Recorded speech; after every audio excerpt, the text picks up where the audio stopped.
조건이 있습니다. 따라서 복음이라는 것은 기쁜 소식이거든요. 아멘. 무슨 소식이에요?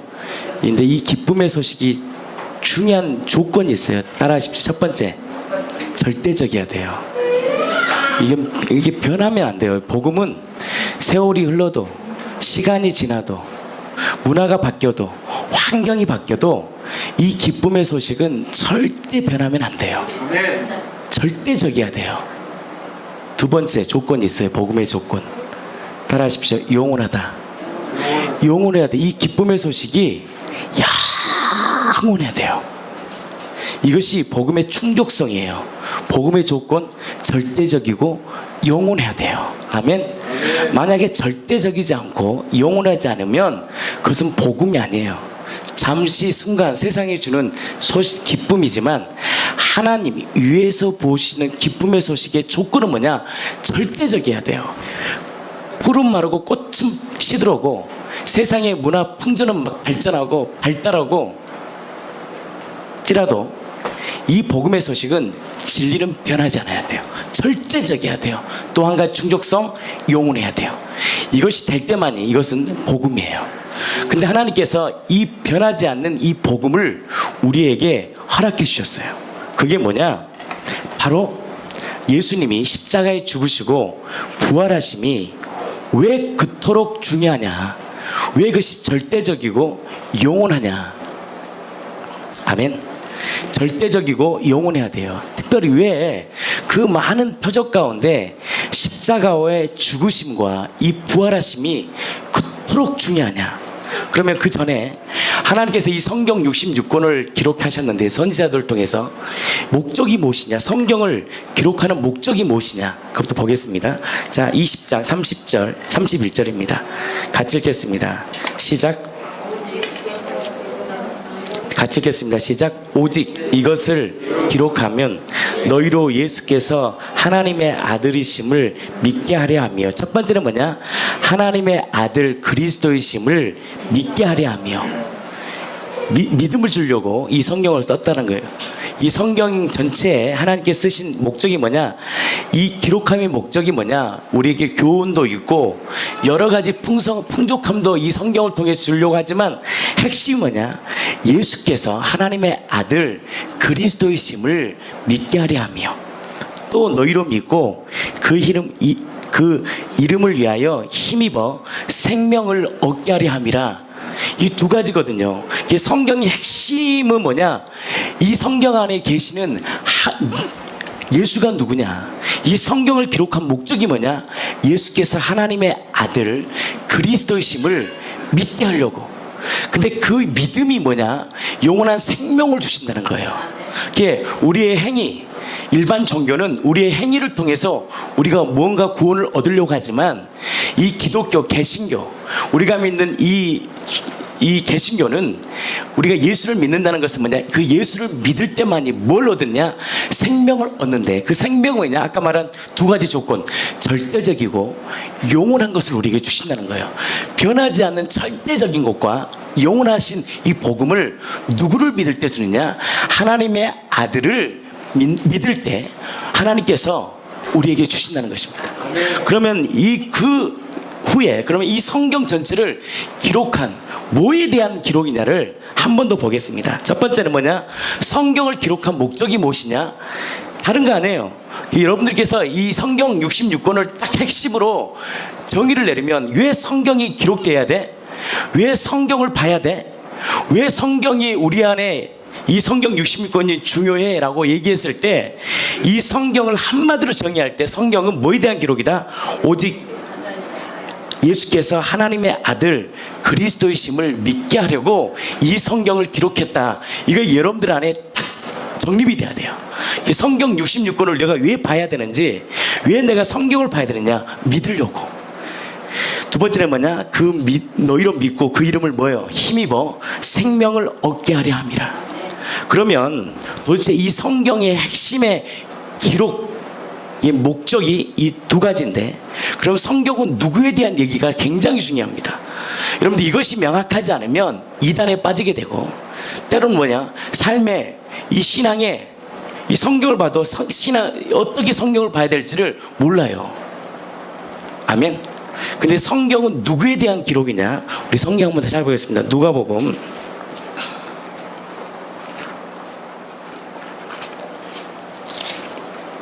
24장입니다.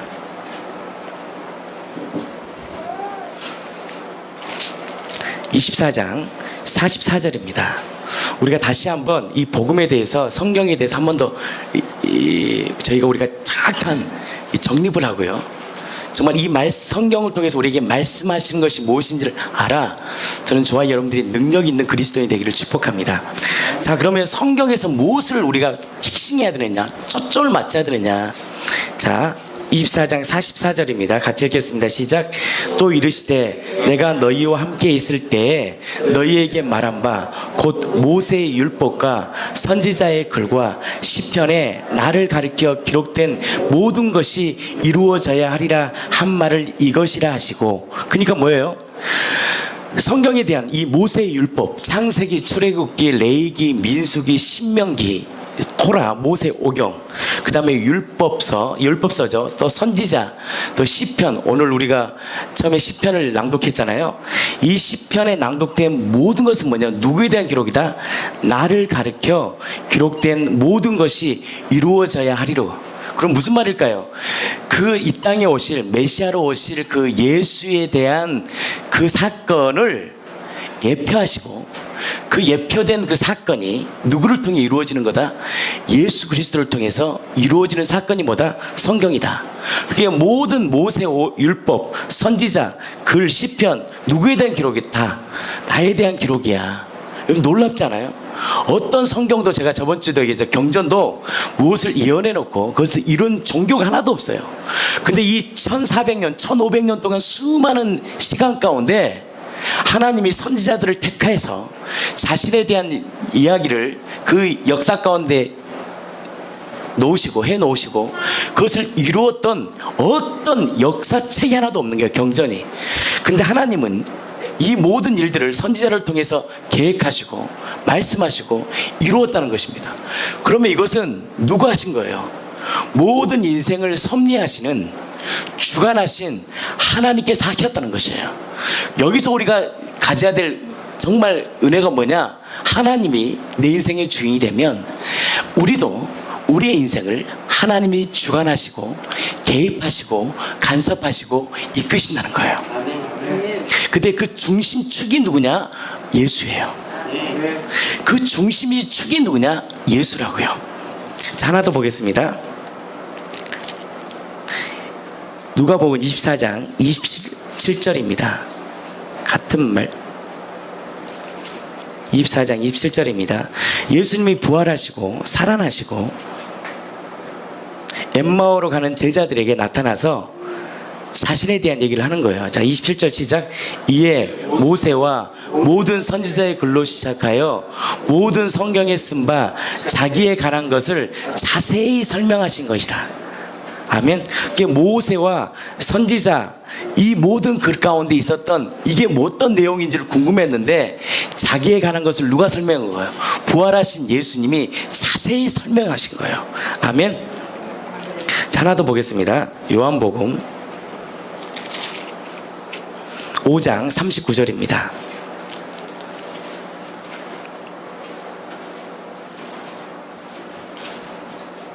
같이 읽겠습니다. 5장 39절 시작.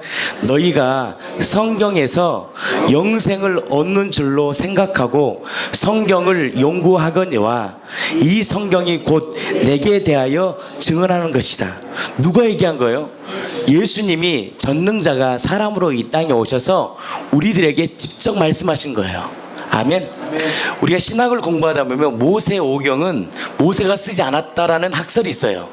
근데 맞아요, 안 맞아요? 안 맞다는 게 확실해진 거. 왜? 예수님이 직접, 하나님이신 그분이 직접 오셔서 우리에게 직접 말씀해 주신 거예요. 아멘. 그래서 이 성경은 영생을 얻는 줄로 생각해요. 성경 자체에 영생이 있는 게 아니라 이 성경 안에 있는 예수 그리스도가 우리에게 뭘 주느냐? 영생을, 영원한 생명을 주는 거예요. 영원한 생명, 죽음을 이기는 생명을 주신다는 거예요. 5장 46절 말씀 하나 더 보겠습니다. 같이 읽겠습니다. 시작. 모세를 믿었더라면 또 나를 믿었으리니 이는 그가 누구에 대해서 내게 대하여 기록하였습니다. 모세를 믿었더라면 또 나를 믿었으니 이는 그가 누구에 대한 기록이다? 내게 대하여 기록하여야 돼요. 누구에 대한 기록? 예수님에 대한 기록이라는 거예요.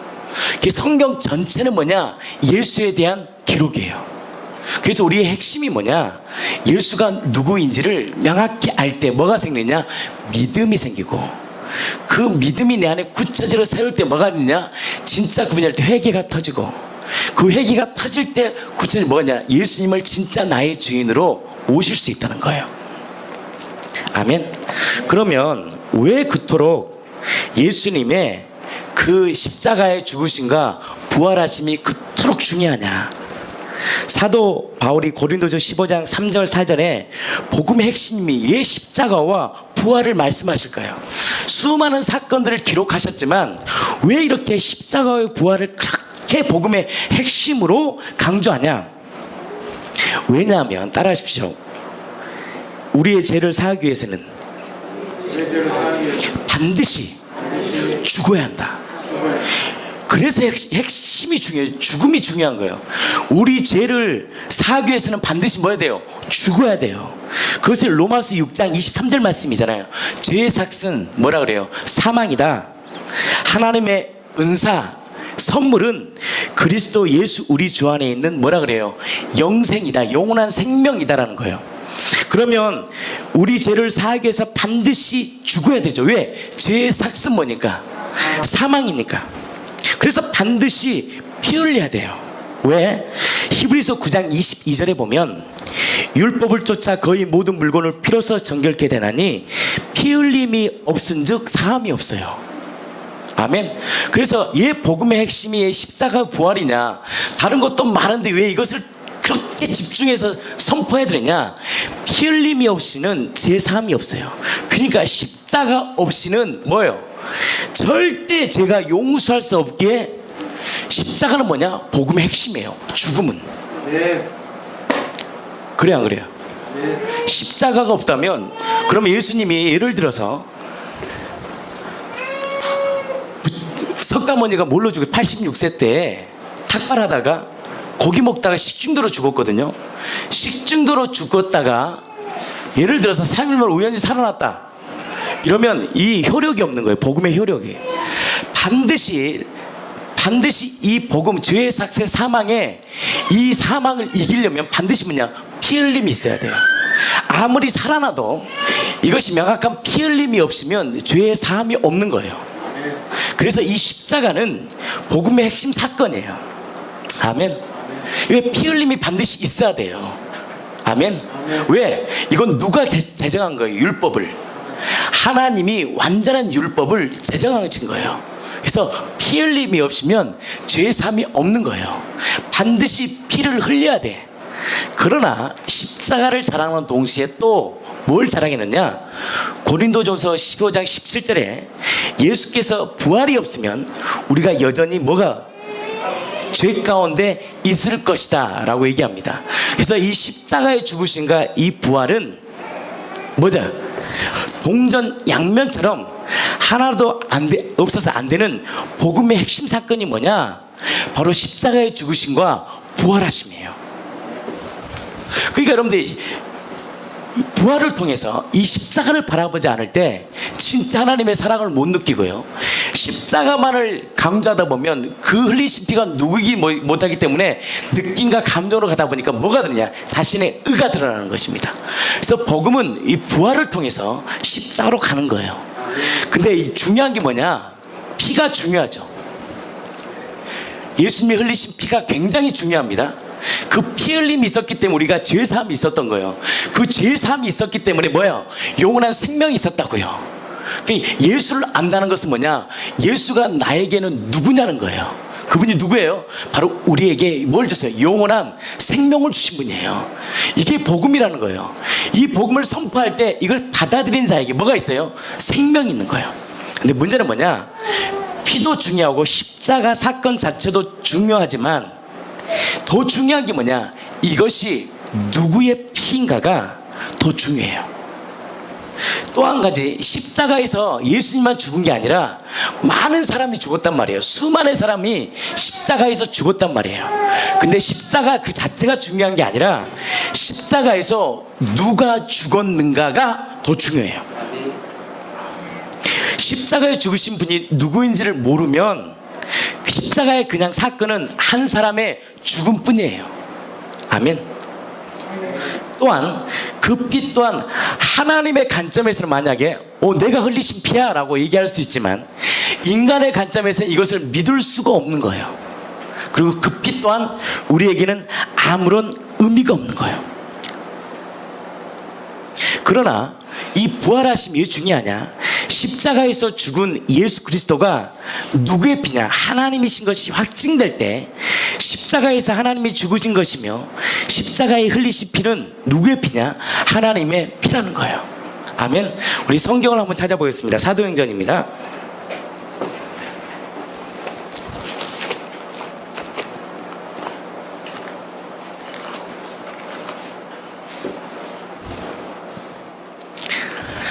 같이 읽겠습니다. 시작. 여러분은 자기를 위하여 또는 온 양떼를 위하여 상가라. 성령이 그들 가운데 여러분을 감독자로 삼고 뭐라 그래요? 하나님이 자기 피로 사신 교회를 보살피게 하셨느니라. 누구 피예요? 이 교회가 하나님의 피예요. 사도행전 20장 28절입니다. 사도행전 20장 28절입니다. 여러분들 이 부활의 주님을 만난다는 것은 그냥 설교 한마디 듣는 게 아니라 여러분들이 찾아봐야 돼요. 정말 이것이 사실인지, 이 말씀이 정말 사실인지를 찾아서 찾고 찾는 자가 주님을 만나지. 여러분들, 저는 그냥 여러분들에게 도전을 주는 거지만, 여러분께서 이 부활의 주님 앞에 서서 주님, 내가 주님 만나고 싶습니다, 주님, 내가 주님을 위해 내 인생을 드리고 싶습니다 할 때 그냥 만나지는 게 아니라 여러분들이 그 부활의 주님을 앞에 서서 당신이 누구입니까? 찾을 때 주님을 만나 주신 거예요. 아멘. 자, 28절입니다. 시작. 여러분은 자기를 위하여 온 양떼를 위하여 성령이 그들 가운데 여러분을 감독자로 삼고 하나님 자기 피로 사신 교회를 보살피게 하셨느니라. 누구의 피로? 하나님이 자기 피로 사신 교회를 보살피게 하셨다는 거예요. 그래서 이 부활하심을 통해서 뭐가 있냐, 진짜 예수의 보혈이 얼마나 능력이 있는지가 재조명되는 거예요. 그래서 우리가 어렸을 때 노래 많이 불렀거든. 예수의 피밖에 없네, 주의 보혈 능력이 있도다, 주의 피 믿으오, 주의 보혈 그 어린 양의 매우 귀중한 피로다. 정말 이 보혈의 피가 능력이 있는 것을 우리가 각인이 됐단 말이에요. 그래서 한 번도 생각을 해본 적이 없어요. 아, 주님의 보혈의 피에 능력이 있구나 생각을 했지, 왜 이 피가 능력이 있는지를 이해를 못했단 말이에요. 또 한 가지 고민했던 게 뭐냐, 그건 2000년 전 사건이고 2000년에 흘렀던 이 사건이 도대체 나에게 어떻게 효력이 있냐는 거예요. 그것이 정말 신앙생활을 오래 했던 사람들은요 고민했던 문제거든요. 어떻게 2000년이면 500년도 아니고 100년도 아니고 100년 전 사건도 우리가 기억이 잘 안 나는데, 하물며 2000년 전 사건을 도대체 우리 피가 그 당시 흘린 피가 왜 우리에게 효력이 있느냐, 이유가 그거예요. 하나님의 피는, 하나님은요 시간이 있는 분이 아니거든요. 그래요 안 그래요? 인간에게 시간이 있지 하나님은 시간이 없는 분이에요. 1000년이 하루 같고 하루가 1000년 같은 분이라고요.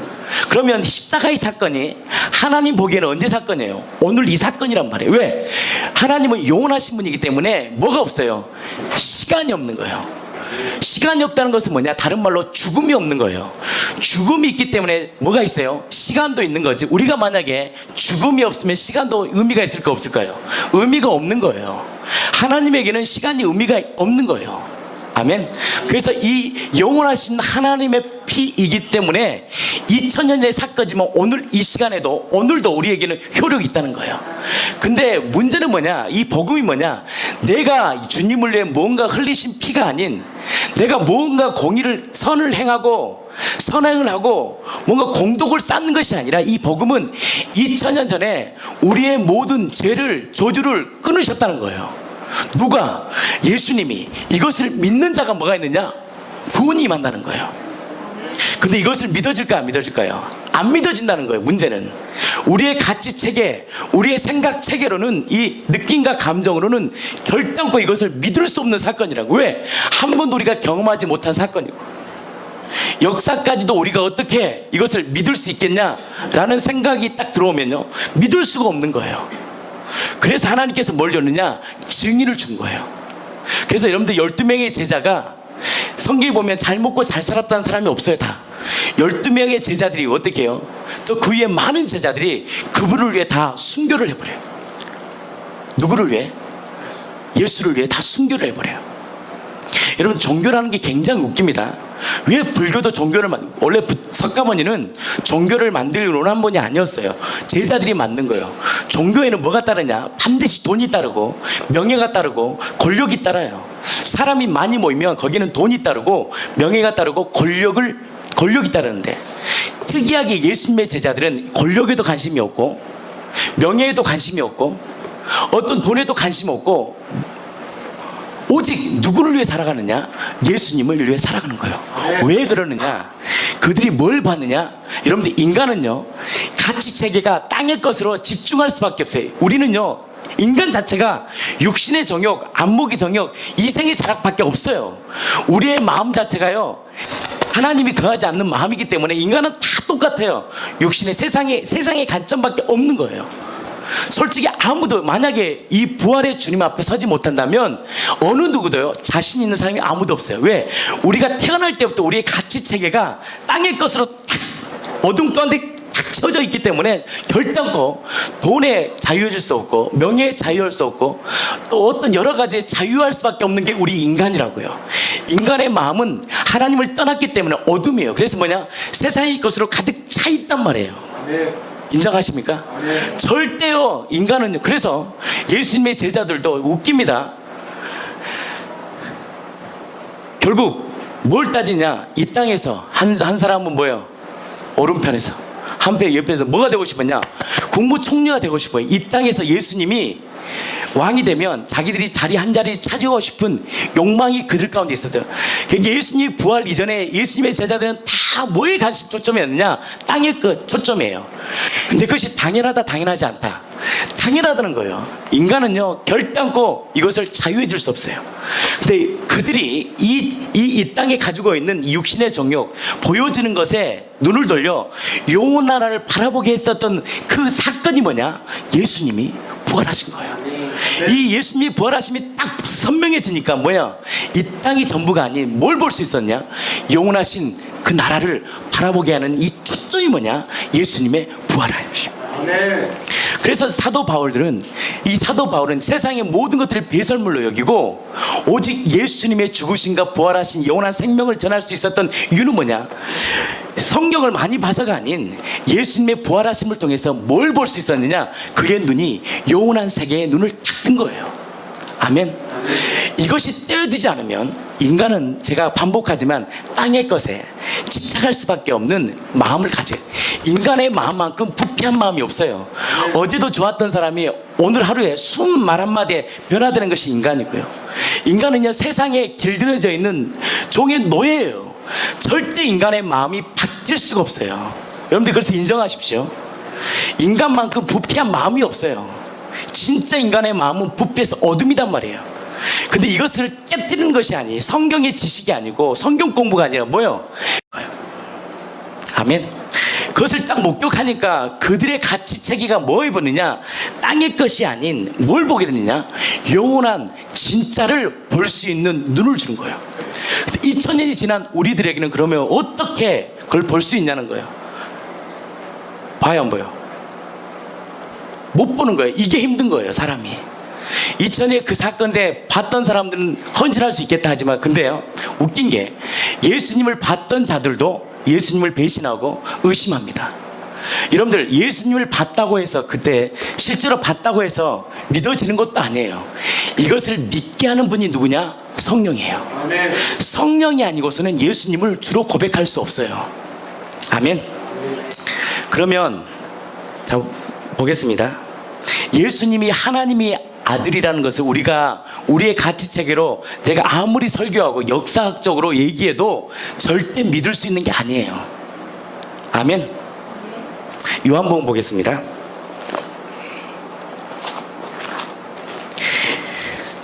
그 소리를 들어야 돼요.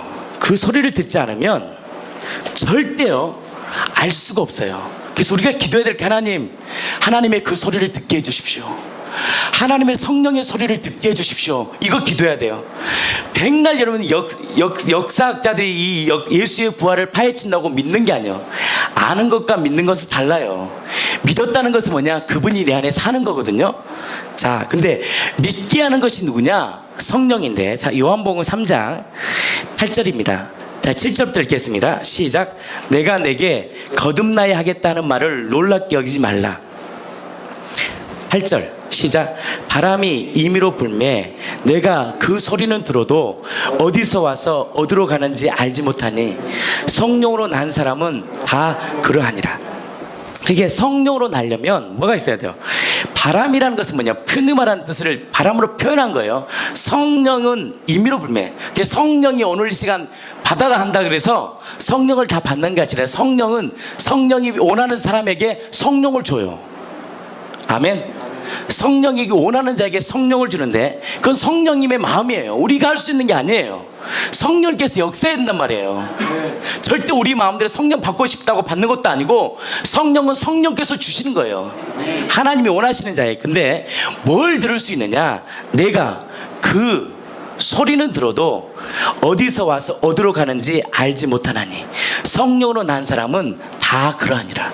무슨 말이에요? 성령은요 뭘 들어야 되냐? 소리를 딱 들어야 돼요. 아멘. 성령의 소리를 딱 들을 때만이 우리가 어떻게 해요? 성령의 사람으로 거듭나는 거예요. 그럼 성령의 소리가 뭐냐? 이게 중요한 거죠. 자, 마태복음 보겠습니다. 마태복음 4장입니다. 마태복음 3장 16절 보겠습니다.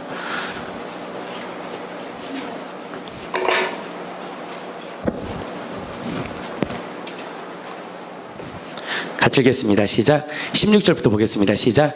예수께서 세례를 받으시고 곧 물에서 올라오실새 하늘이 열리고 하나님의 성령이 비둘기같이 내려 자기 위에 임하심을 보시더니 하늘로부터 뭐가 있어요? 소리가 딱 있어요. 소리가 딱 들리는 거예요. 뭐라 그래요? 근데 이는 내 사랑하는 아들이요 내 기뻐하는 자라. 바로 성령이 딱 임하면 뭐 방언을 하고 뭐 은사를 행하는 게 중요한 게 아니라 예수가 누구인가를 명확히 증거해요. 그러니까 이 세례를 딱 하고 나서 성령이 위에서 뭐 소리를 딱 내는데 뭐라 그래요? 이 예수가 누구다? 나의 사랑하는 아들이요 내 기뻐하는 자야. 이것을 성령을 통해서 명확히 증거하는 거예요. 성령의 사역은 어떤 은사, 방언, 이거는 두 번째 열매적인 거고, 가장 중요한 게 뭐냐? 우리에게 들려주는 소리가 뭐냐? 맞아, 예수가 하나님의 아들이야. 바로 너희들을 영원한 생명으로 이끄시는 바로 창조주야. 이것이 누구를 통해 말씀하시냐? 성령을 통해 딱 경험돼요. 이게 열 때 눈이 열리고 귀가 딱 열리는 거예요. 성령이 아니고서는 예수가 누구인지를 아무도 몰라요. 세례 요한도 예수가 누군지를 아느냐? 메시아인지를 알았단 말이에요. 근데 결정타 감옥에 딱 갇혀버리니까 뭐래요? 오실 그이가 당신이니까 뭐라 그래요? 의심해버려요. 그래서 여러분들 이 예수님의 부활이 내 안에 확증되려면 반드시 따라야 될 게 뭐냐? 성령이에요. 그래서 예수님이 성령을 받으라 그러는 거예요. 성령을 받아야 돼. 왜 성령을 받아? 이 성령의 충만함은 다른 게 아니라 예수가 누구인지가 내 안에 명확해진 거예요. 언제 우리가 신앙생활이 흐트러지냐? 예수가 누구니까 초점이 딱 흐려져 버리면 신앙생활이 딱 무너져 버려요. 다 의심이 와버리는 거거든요. 그래서 예수께 집중해라. 그 말은 뭐냐? 예수가 누구인지를 알아야 돼. 이것이 만약에 흐려질 때 어때? 우리의 믿음도 사그라지는 거예요. 근데 이 믿음을 주는 것이 뭐냐? 어떤 표적도 아닌 바로 성령 사역이라는 거예요. 성령 사역이라는 건 뭐냐? 다시 뭐냐? 예수가 누구다? 바로 하늘에서 소리가 있어 말씀하시되 이는 내 사랑하는 아들이요 내 기뻐하는 자야. 이것을 누가 가르쳐 주냐? 성령이 말씀하신 거예요. 마태복음 16장 하나 더 보겠습니다. 17장입니다.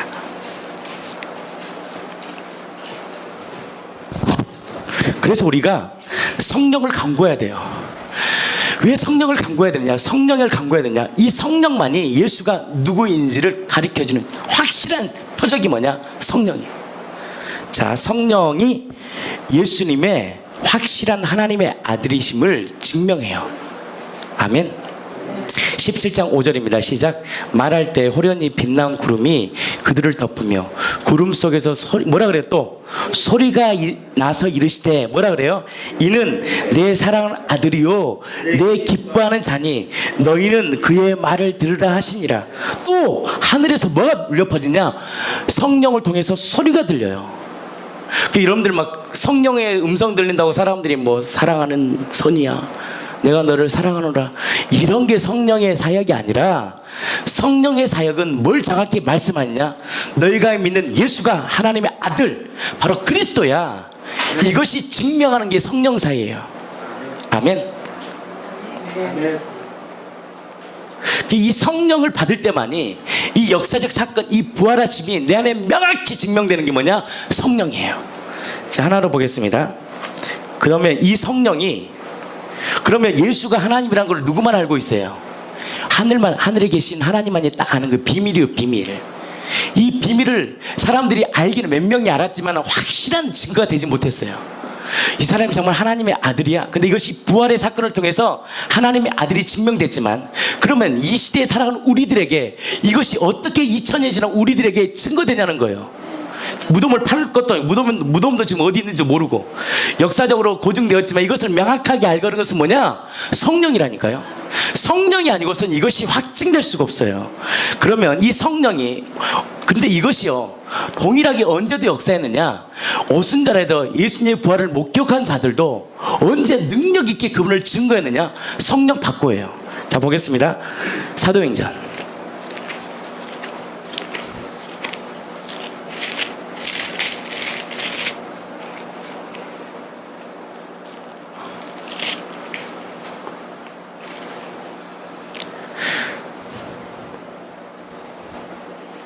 사도행전 1장 4절입니다. 한번 읽어보고 하겠습니다. 시작. 사도와 함께 모이사 그들에게 분부하여 이르시되 예루살렘을 떠나지 말고 내게 들은 바 아버지께서 약속하신 것을 기다리라. 요한은 물로 세례를 베풀었으나 너는 몇 날이 못되어 성령으로 세례를 받으리라 하셨느니라. 그래요. 자, 그래서 그들이 다 모입니다. 자, 2절입니다. 시작. 2장 같이 읽겠습니다. 시작. 오순절 날에 이미 이름에 그들이 다 같이 한 곳에 모였더니 호련히 하늘로부터 급하고 강한 바람 같은 소리가 있어 그들이 앉은 온 집에 가득하며. 자, 뭐라 그래요? 호련히 하늘로부터 뭐가 있어요? 급하고 강한 바람 같은 소리가 있어요. 이 소리가요, 여러분들 오순절날 이 사건이 얼마나 큰 사건이냐면 하나님만이 알고 있었던 이 비밀이 오순절날요 급하고 바람 같은 소리가 딱 그들이 온 집에 가득한 거예요. 3절 시작. 마치 불의 혀처럼 갈라진 것들이 그들에게 보여 각 사람 위에 하나씩 임하여 있다니. 그들이 다 성령의 충만함을 받고 성령의 말하게 하심을 따라, 방언은 뭐냐? 다른 언어들로 말하기를 시작하니라. 그러니까 방언이 중요한 게 아니라, 언어가 중요한 게 아니라 그들이 그 언어로 무엇을 말했느냐가 중요한 거예요. 그러니까 성령의 사람은 어떤 하늘의 방언을 하고 신비로운 것들을 얘기하는 것이 중요한 게 아니라 그 입에서 무엇이 나오냐가 딱 증명될 때 이 사람이 성령 받은지가 명확해진 거예요. 하늘에서 뭐가요? 소리가 딱 임하니까 다른 언어들로 말하기를 시작해요. 근데요, 이 성령을 딱 받고 나서 베드로가 오순절날 설교를 딱 하는데, 이가 정확한 예수가 누구인지를 정확히 얘기합니다. 2장 21절이에요. 같이 읽겠습니다. 성령을 딱 받으리니까 이분이, 같이 읽겠습니다. 시작. 누구든지 주의 이름을 부르는 자는 구원을 받으리라.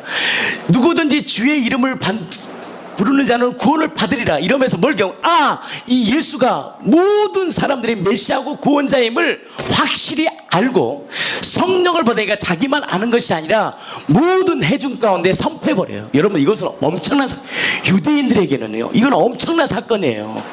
이것이 성령을 통해 확증이 딱 돼버리니까 예수님이 성령 받기 전에 베드로는 이분이 메시아인지 알았단 말이에요. 근데 이 성령의 세례를 딱 받으니까 이것이 자기만 알고 있는 것이 아니라 내 안에서 소리가 딱 터지는데, 뭐야? 첫 번째 터지는 소리 뭐냐? 예수가 구원자야. 이것이 딱 터지는 거예요. 아멘.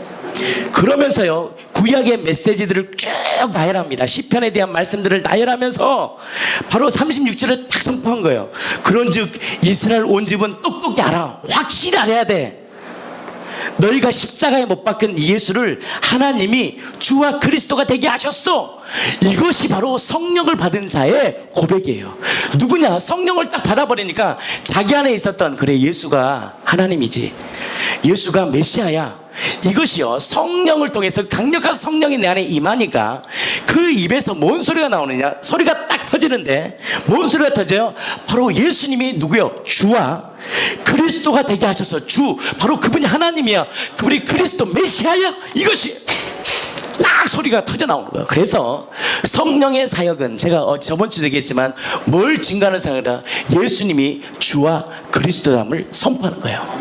근데 여러분들, 예수님이 주가 되기 위해서는 뭐가 일어났냐? 부활하셔야 돼요. 많은 사람들이 예수님의 십자가는 구원자로 얘기합니다. 근데 성경 어디에도 예수님을 구원자로 얘기하지 않아요. 주로 믿어야 된대요. 언제 구원이 임하느냐? 구원자로 믿어서 안 돼요. 주로 믿어야 되는데요. 언제 주로 이것이 능력으로 인정되느냐? 예수님이 부활하신 거예요. 그래서 이 구원과 예수님의 피, 구원과 이 부활은 떼려들 수 없는 엄청난 사건이에요. 아멘. 그래서 이 성령이 내 안에 임할 때만이 여러분들이 담대히 세상을 이길 수 있다는 것입니다. 아멘. 근데 성령은 언제냐? 38절입니다. 베드로가 이르되 너희가 회개하여 각각 예수 그리스도의 이름으로 뭘 받고? 세례를 받고 제사함을 받으라. 그러면 뭘 받느냐? 성령의 선물을 받을 것이다. 그래서 이 성령의 선물이 뭐냐? 여러분, 다른 거 아닙니다. 여러분들, 가장 가치 있는 인생이 뭔지 아세요? 가장 가치 있는 분을 부를 수 있는 게 가치예요. 아멘.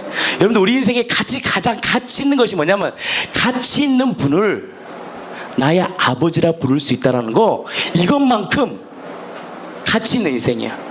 우리가 이렇게 살다 보면 어떤 사람 보면 정말 저 사람은 내 엄마 아빠 되었으면 좋겠다 하는 사람이 있잖아요. 근데요, 진짜 우리 안에 가치, 우리 안에 정말 기쁨이 뭐냐? 진짜 우리의 가치이신 그분을, 그 완전하신 그분을 내가 아버지라 부를 수 있다, 나의 주인이다 고백할 수 있다. 이것이 가치 있는 거예요. 근데 이것은 절대 성령이 아니고서는 부를 수도 없고 알 수도 없고 경험할 수도 없는 거예요. 아멘. 난 여러분들이 기도하기를 원합니다. 하나님, 내 안에 성령의 세례를 부어주십시오. 오순절에 임했던 성령의 세례를 부어주십시오. 정말 그리하여 정말 내 안에 정말 예수님을, 나의 그 가치 되신 예수님을 나의 주인, 나의 하나님이라고 가슴 터지게 고백할 수 있는 인생이 되게 하여 주시옵소서. 여러분들, 이것이 우리가 기도 제목이 돼야 돼요. 그것이 아니면 아무리 부활을 확증하고 부활의 표적을 인정할 때 할지라도 이 성령이 내 안에 그 은혜가 덮지 않으면요, 어느 시간 세월이 흘러버리면 이것도 희미해져 버리는 거예요. 그게 어디 교회인가? 고린도 교회 아닙니까? 고린도 교회가 이 성령을, 이 하나님을 알지만요, 나중에는요 다 배신해 버려요. 왠지 아세요? 성령을 받고 그 성령의 충만함이 계속 유지돼야 되는데, 그러지 못하면 아무리 부활을 확증해도요 흐트러진다는 겁니다. 그래서 우리 수련회 때 우리 목사님께서 그러잖아요. 부활을 알아도, 십자가를 알아도 허무없다. 예수님과 동행하는 게 더 중요하다. 이 동행하는 것이 뭐냐? 늘 성령의 충만함에 더 입혀져야 돼요. 아멘. 성령의 충만함은 어떤 자에게 오느냐? 마음이 가난한 자에게 와요. 하나님, 난 당신밖에 없네요. 주님, 나를 불쌍히 여겨주십시오. 그리고 그 마음 안에 겸손한 마음으로, 낮은 마음으로 예수님께 향하는 자에게 하나님이 부어주신 거예요. 그래서 겸손한 자에게 하나님이 찾아주신 거예요. 겸손하다는 것은 뭐냐? 이런 고백이거든. 하나님, 당신 없이는 할 수 없어요. 그런 자는 뭐야? 예수께 내 눈을 픽싱해요. 예수께 내 눈이 픽싱되지 않으면 아무리 신령한 은사를 체험하고 엄청난 경험을 할지라도 여러분들 결국 흐려져요. 왜? 이 시대는 악하고 음란한 시대예요. 마귀가 우는 사처럼 우리의 생각 가운데, 우리 가치 체계 가운데 우리를 들어와서 우리를 끊임없이 죽이고 멸망시키는 마귀에게 이길 수 있는 힘은 뭐냐? 우리의 눈이, 우리의 마음이 누구께 향해야 되냐? 예수께 집중하면 성령의 영이 나를 어떻게 충만케 한다는 것입니다. 왜? 이 진리의 영이신 이 성령은 누구를 얘기하느냐? 진리를 얘기하고, 진리이신 예수님은 누구를 드러내게 하느냐? 바로 보이지 않는 성부 하나님을 높이는 거예요. 그래서 성부, 성자, 성령은 하나이기 때문에 바로 성령은 누구를 얘기하느냐? 진리를 얘기하고, 진리 대신 그분은 누구를 얘기하느냐? 성부를 얘기하는데, 성부 하나님이 진정한 완전하신 하나님이라는 것이 누구를 통해 드러내느냐? 진리이신 예수를 통해 드러나요. 그 예수가 뭐냐? 바로 하신 십자가의 죽으심과 부활의 사건을 통해서 보이지 않는 그 하나님, 우리를 창조하신 하나님이 어떤 분인가를 보여주는 사건이 뭐냐? 십자가의 죽으심과 부활하시며 그것을 증거하는 거예요. 2000년이 지난 우리들, 보여지지 않는 우리들, 그 당시 없었던 우리들에게 명확히 증거하게 눈으로 보여지게 하는 것이 뭐냐? 성령이고, 그 성령님을 통해서 예수가 진리이심을 알게 하고, 그 진리를 통해서 누구를 높이느냐? 바로 보이지 않는 성부 하나님을 높이는 거예요. 그래서 뭐라 그래요? 신령과 진리로 예배하라는 거예요. 아멘. 나는 이 공동체가 그 성령을 받기를 원합니다. 아멘. 아무리 부활을 외쳐도 성령을 받지 못하면 안 돼요. 근데 어떤 자에게 성령을 온다고요? 마음이 가난한 자가 천국의 주인을 경험해요. 마음이 가난한 자가 주님을 만난다는 것입니다. 제가요, 참 하나님이 놀랍다는 것을 유황원 사역을 하면서 느낍니다. 제가 유황원 사역을 3년을 해봤거든요. 이것저것 제가 안 해본 게 없습니다. 레크리에이션도 해보고 가요도 해보고 하여튼 재밌게 해보려고 이것저것 했거든요. 근데 요즘에 제가 이제 이 부활복음을 계속 선포하고 찬양할 때 참 아마 참여하신 분들은 동일한 마음이 있을 거예요. 그들이 영접한다니까요. 그들의 얼굴이 천사처럼 빛나요. 나는 놀라운 사실을 경험합니다. 그 느껴지는 게 있잖아요. 여러분들 복음을 전하다 보면 느껴지는 게 있거든요. 아, 이분들이 받고 있구나, 그냥 안 받고 있구나, 딴 생각하는구나, 이게 보여지거든요. 근데 이 복음이 얼마나 능력 있느냐? 전하는데 누가 역사하느냐? 성령이 역사하는 거예요. 아멘. 나는 우리 공동체 안에 이 성령을 사모하기로 합니다. 바로 오순절에 임했던 이 성령을 사모해서 불꽃 같은 인생으로 사도들이 전했던 이 예수님이 주인이심이, 예수님이 그리스도이심이, 나의 아버지이심이, 그 최고의 가치를 우리가, 이건 비밀이거든요. 여러분 이것은 비밀이에요. 이 땅에 어둠이었기 때문에 하나님이시라는 그 존재 자체도 우리가 몰랐고, 예수님이 어떤 분인지도 몰랐고, 정말 성령님이 어떤 역할을 하는지도 몰랐던 우리들에게 성령을 통해서 우리가 우리 입을 통해서 우리의 마음을 다해 예수님은 찬양받기 합당하신 나의 주님이시네요, 이것만큼 가치 있는 인생이 없어요. 아멘. 이것이 하나님이 그토록 받고 싶은 영광이에요. 하나님 우리 피조물 통해서 받고, 하나님 우리가 물질을 막 드린다고 기뻐하겠어요? 모든 것을 가진 자인데 우리가 주님을 헌신한다고 하나님 기뻐하시겠어요? 당신이 이 땅에 오셔서 우리를 위해 죽어버렸는데, 그만큼 큰 헌신이 없는데 그거 가지고 하나님 기뻐하겠냐는 거예요. 하나님이 기뻐하는 것은 다른 게 아니에요.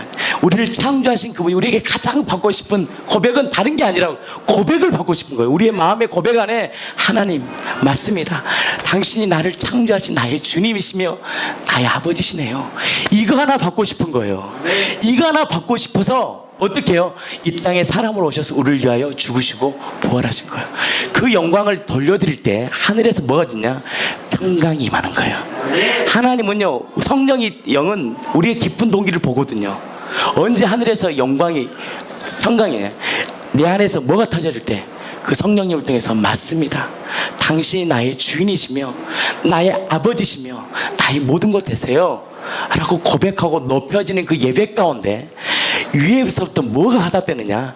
위에서부터는 하나님의 평강이 임한다는 것입니다. 나는 그 은혜가 이 공동체 가운데 있기를 축복합니다. 우리 인생의 최고의 가치가 무엇이냐고 고백했을 때 다른 그 무엇도 아닌 예수 그리스도가 나의 주인이요, 나의 아버지요, 나의 창조주 하나님이라고 고백하는 것, 이것이 바로 하나님이 가장 기뻐하시는 고백이에요. 그것은 내 힘도 아니고 누구를 통해 되느냐?